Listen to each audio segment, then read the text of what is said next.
Welcome, gentlemen of the press.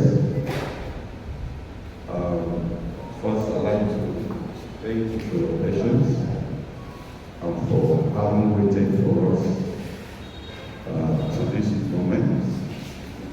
My name is Great Imo Jonathan.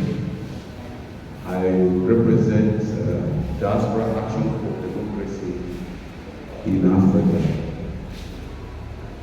I'm sure most of you are not familiar with this organization because it is one of the newest organizations on the continent of Africa that is engaged in ensuring good governance, progressive democratic governance, and the development of Africa. And today's press conference, we'll be looking at two important issues. Why do we invite you here? First, we know that recently we had elections in Nigeria. The election has come and gone, but we are not over yet with the outcome. Secondly, recently we had an incident in the Nigerian Republic, and it is a current affair. And as members of the African community living abroad, with presence across the African continent, we want to lend our voice to these issues. But before we go on, first on the agenda, as I mentioned, is about the elections and the ongoing election petition at the election petition tribunal.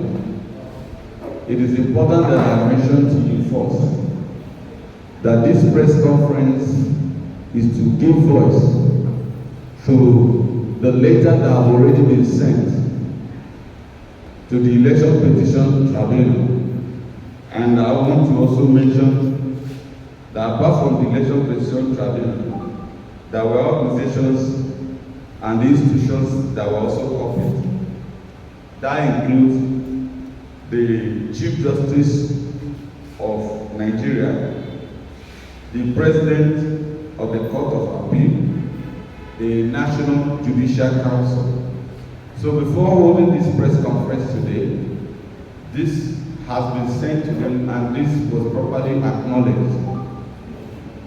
And they haven't acknowledged the receipt of this letter, which you can see here. You can see them all stamped here. This is their stamp. This is an acknowledgement copy.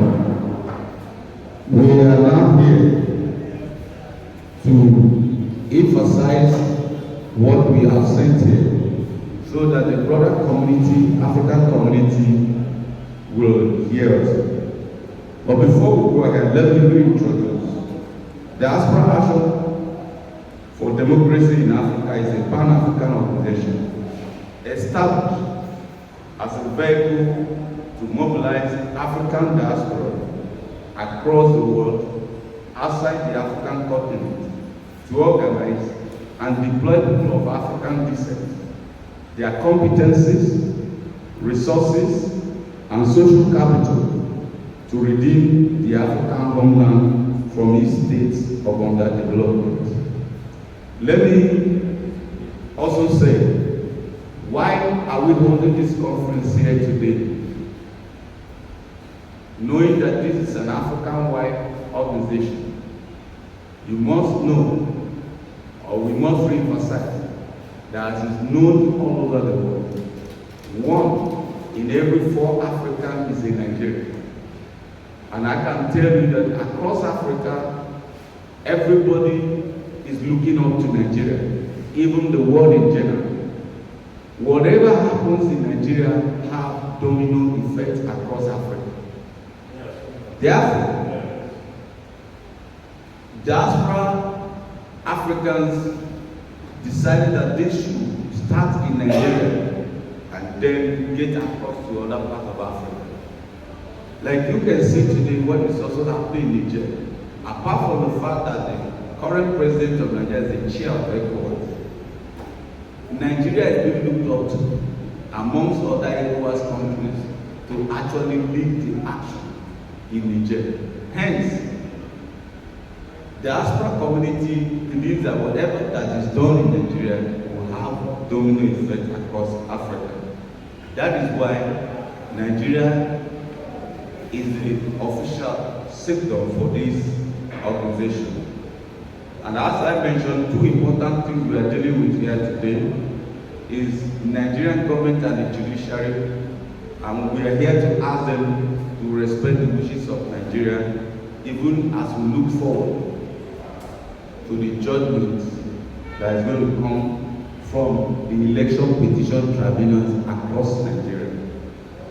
Now, let me go further without wasting your time to mention that the 2023 Nigerian presidential election has moved from the ballot to the courtroom. The results from Nigeria's general election were under scrutiny in May 2023 as court considered several of the petitions we have in these petition tribunals from the state to the federal. It is important to emphasize that even in the Electoral Act, the election is inconclusive without this process that is ongoing right now. We all know that the election petition tribunals are part and parcel of the election.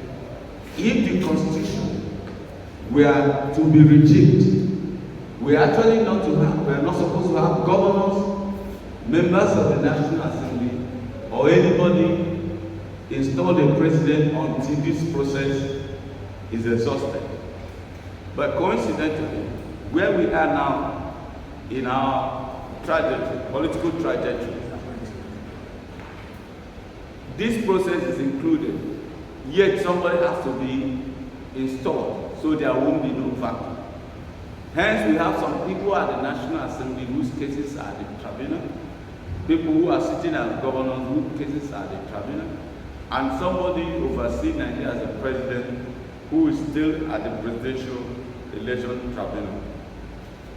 That notwithstanding, it is important now to know that the presidential election tribunal particularly, whose outcome will have stronger effects on Nigeria's democracy and governance, has become a subject of attention. And recently, as we can see, there are ongoing campaigns, all eyes on the judiciary, of which, as of day before yesterday, we have seen an attempt to muzzle that voice.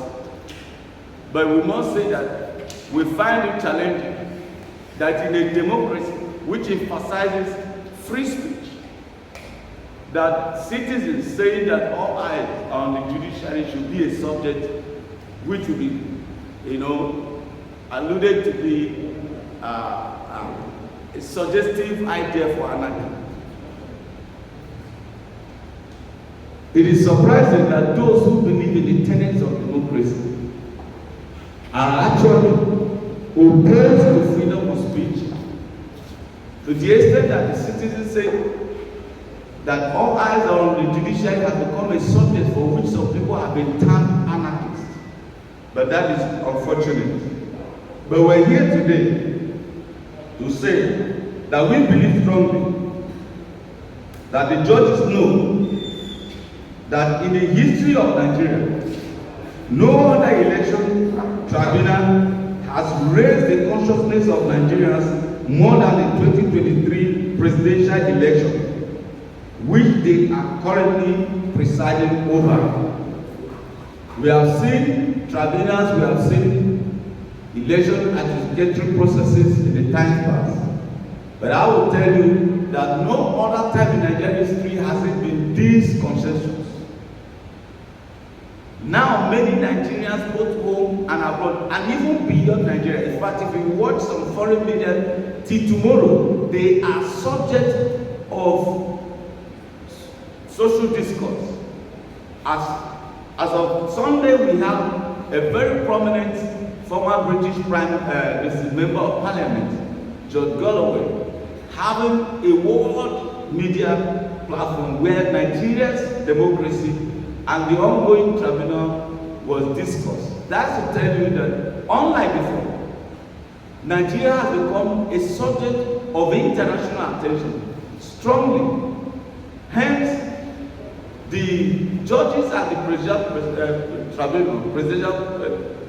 tribunal know that, like no other time in Nigerian history, it has become a subject of interest, and this is one of the things we want to emphasize.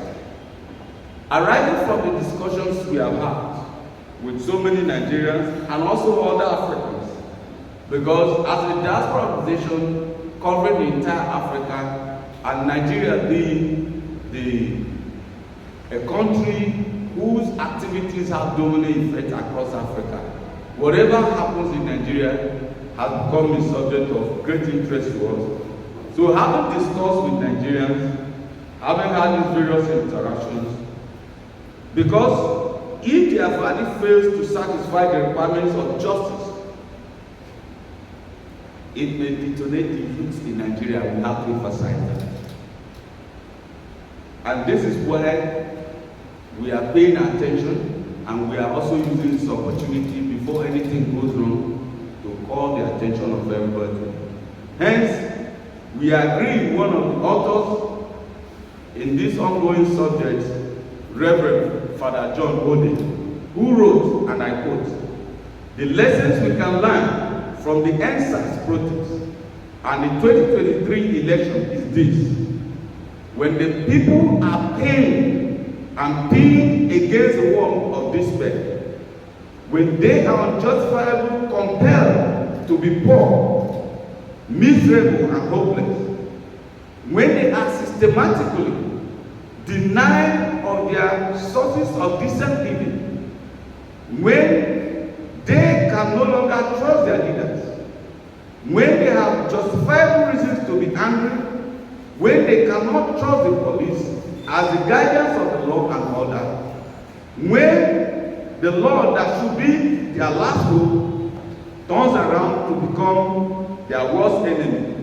with the result that they cannot trust the justice system, and finally when the nation itself ignores justifiable rage of the neglected younger generation, as it happened during the NSAS protest of October 2020 and during the electoral savagery of 2023 elections. There is a threat of some violent implosion or explosion unless the situation is redressed. Therefore, we need to emphasize that Nigerians have been patient because they believe in the rule of law, and because they understand that even the election petition tribunals are part of the electoral process. And in exhausting these processes, they want to see justice. Nigerians cannot continue to be taken for granted. Like I have emphasized, that for the simple reason of raising a banner, calling on the attention of the judiciary to say that all eyes are on you, some people are already threatening anarchy. You can't guard the people in a democracy and claim to be a democracy. And we want to emphasize that today. The judiciary is the only institution that has all it takes to save this country from the threat of implosion. All eyes have been on the judiciary because of Nigeria's respect for the rule of law. It does not mean that the members of the Presidential Election Tribunal are in a better position in this case to tell Nigerians the person who won the presidential election. Nigerians do not wait for the court to tell them the winner of any election. It is the electorate that should tell the court, because they know more than the court. Nigerians voted. In fact, let me emphasize here that without prejudice, so any party, whether in power or out of power, that every political party had what the constitution rules. In their situation rules, they had election collection centers from different wards to local governments, to state, and to the federal. And I don't think those challenging the outcome of the election are ignorant of what they are saying. And if you have listened to various political parties, they will tell you that the result they have on hand differs from what INEC have announced, despite the fact that INEC have insisted that they have done their job well. Hence, according to the electoral law, it now falls on the judiciary. But we want the judiciary to know that it is not as if Nigerians did not know who they voted for. It's not as if Nigerians did not witness some of their comrades being denied the opportunity to vote in certain parts of Nigeria. It's not as if Nigerians are not aware that over 80 people were killed, men, during the last election. It is not as if Nigerians do not know that some people were stabbed. And outcome of election in certain places were not as even announced in the polling unit. Hence, what Nigerians simply expect the judiciary to do is to take all this to cognizance in what? In delivering justice.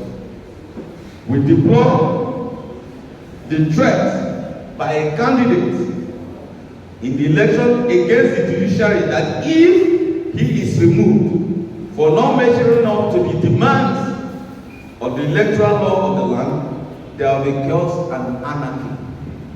Nobody is bigger than this country. Nigeria belongs to all Nigerians. The use of threats, the use of subtle threats is anti-democratic. And we want to emphasize it here that the diaspora community, African diaspora community, will not tolerate that. And let me say this, for those who may think that, what is this African diaspora community all about? Why are they involved? Why are they interested?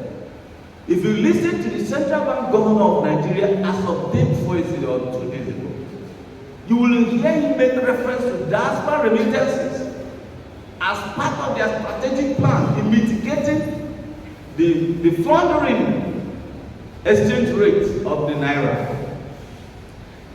A community of Nigerians that remit over $22 billion into this economy, where the national annual export value is $18 billion, has greater impact on this country, more than many people can do.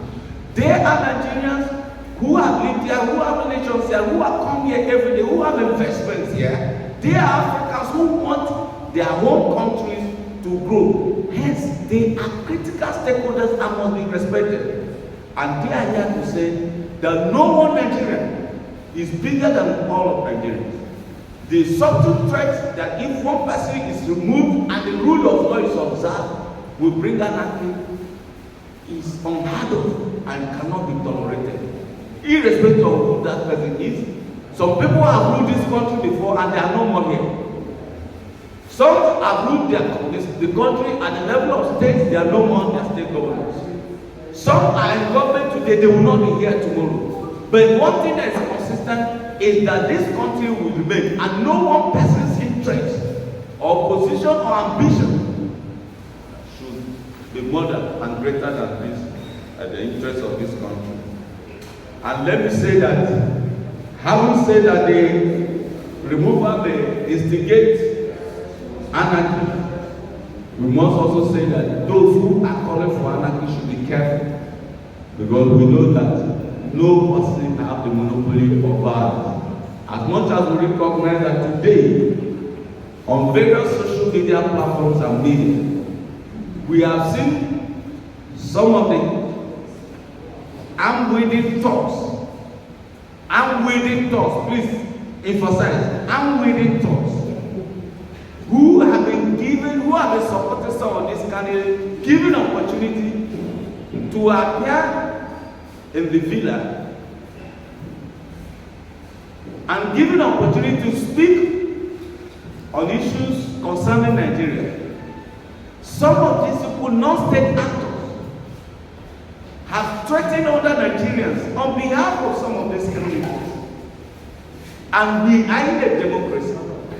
And I guess these are some of the things that are given impetus to the statement that if some people are removed, there will be anarchy in the land. But we want to remind them, as I said earlier, that Nigeria is bigger than anybody, and no Nigerian is greater than anybody. Diaspora Action for Democracy in Africa wants the world to know that that will not be tolerated. In a nutshell, no matter how or whatever the opinions might be, we encourage the judiciary to do the right thing. The judicial process is part of the electoral process, irrespective of the fact that we have some people that have already been inaugurated as governors, senators, president. It does not remove from the fact that the judicial process is part of the process. And some people think it's a fait accompli because they have been inaugurated.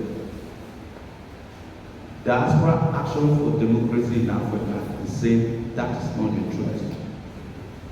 We must see that the right thing is done. Secondly, we did mention the ongoing issue in Niger. Niger is a hot button issue for ECOWAS. And now we have various interests, both local and international, trying to intervene. And as Africans living across the world, outside the continent, Diaspora Action for Democracy in Africa, they are interested in what is happening in Niger.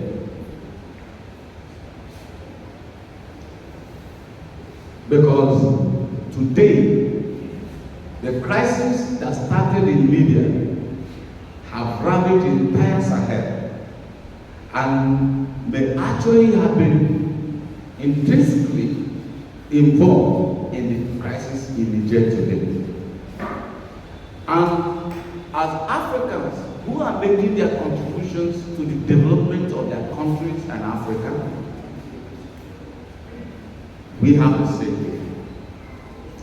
and this is why we're saying that the regional leaders indeed have had their emergency meetings, and President Tinubu, being the chair of ECOWAS, have also made the world to know what is on the table, including the use of military force, and has actually spoken about a standby force by ECOWAS as one of the options on the table. We all cherish democracy. Diaspora Action for Democracy in Africa believes in democracy, actually wants democracy. But when we have interactable issues like this on our continent, the ways and measures we take to deal with them, to ameliorate the situation, is critical. We already have many conflicts in different parts of Africa that is what stunting development, undermining growth, and also bringing economic hardship from Libya to Sudan to Mali to Burkina Faso to Niger, even to Nigeria. And if you look at the trajectory, before the year 2003-2004, there were less than 15% incidents of terrorist attack in Africa. But in fact, since after the fall of Libya and the ongoing crisis in Libya, you have had more than 2,000 terrorist attacks on the continent of Africa. What are the issues that are prelude to this matter? Some of them were as a result of the political crisis in some of the African countries that were not managed well. When we had issue in Libya, and the issue in question was about how to institutionalize democracy. Rather than go through the diplomatic means, Africans allowed foreign interests. They allowed external influence to engage in Africa to the extent that 6 presidents representing the AU who are sent on a mission to go and find peace in Africa were stopped by foreign interests from going into that mission, threatening to shoot down their aircraft. And that is very absurd in the 21st century. Diaspora action for democracy in Africa, coming from this background and of knowledge, hence want to emphasize there is need to please emphasize and maintain the use of diplomacy in trying to settle the issues in Niger. There are a lot of intricate issues involved. Even right here in Nigeria where we're seated, Nigeria shares over 900 miles border with Niger, with so many of those who constitute a large population of Nigerian population having relations in Nigeria. A crisis in Niger will affect Nigeria. A crisis in Nigeria will affect West Africa. A crisis in West Africa will affect Africa. As much as Diaspora Action for Democracy in Africa wishes for the restoration of democracy in Niger, we want to emphasize that it is a very high-risk issue. In wars of polygyny, an ECOWAS and AU conflict resolution consultant, he said, and I quote, apart from the possibility of a military confrontation escalating into a catastrophic war, and the consequences of military intervention in a complex environment can be better imagined than experienced. When it happened in Libya, a country that had been a prosperous nation for over 30 years, at that time, emotions were high, reason were low. And eventually, the intervention has brought that country to its knees today and is affecting the whole of Africa. Today, we can see the proliferation of light arms and weapons across the Sahel, even affecting the biggest economy in Africa, being Nigeria. Therefore, regardless of the position taken by various parties that have direct and tangential interests in Niger, primacy must be given to dialogue and diplomacy towards a resolution with minimal disruptive impact on Nigeria and the West African region. Whereas ECOWAS authorities have indicated that they remain open to various conflict resolution options, diplomacy should remain the overreaching imperative to resolve the potential crisis.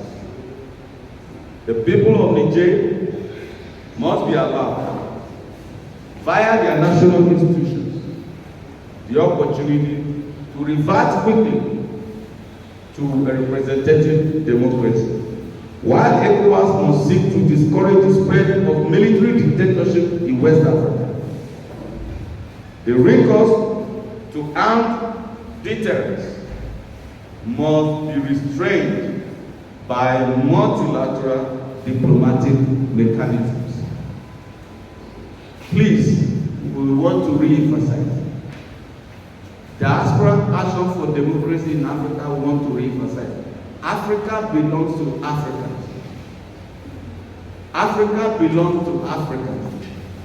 As of this minute and as of this moment, despite the military intervention, no blood has literally been shed in Niger.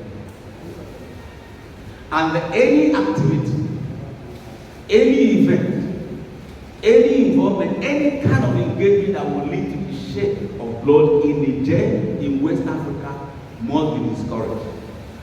We must recognize the relationship Africa has with the global world. The multilateral organizations, including the United Nations and other partner organizations like EU and the rest of them. Why that is the case? What has happened in Niger is an African affair, and Africa throughout its history have had a process for resolving conflict, including the use of arbitration processes. Diaspora Action for Democracy in Africa is seizing this opportunity to emphasize what many experts, diplomats, and opinion holders have said. Let's avoid what has happened in Libya, that have turned the Sahel into the hotbed of terrorism in the world. Please, let's avoid any reason for which there will be arms and military intervention in Niger. Whatever diplomatic structure and strategy that have to be used must be used. Again, in conclusion, this press conference, as I told you, especially regarding the Presidential Election Commission Tribunal, before this press conference, we had already sent a letter to the tribunal, and this letter we copied some institutions and representatives of some national institutions that have anything to do with it, including the CJN, NJC, others alike. So we're not just having a press conference, we are actually highlighting what is already known around the institutions of judiciary, the demands of diaspora action for democracy in Africa. And I must say, if you must know, taking a sample of Nigeria, the group of people that released over $20 billion into the economy of a nation have a great say, and whatever they say must be respected, and that is where we get today. Thank you for listening. God bless you.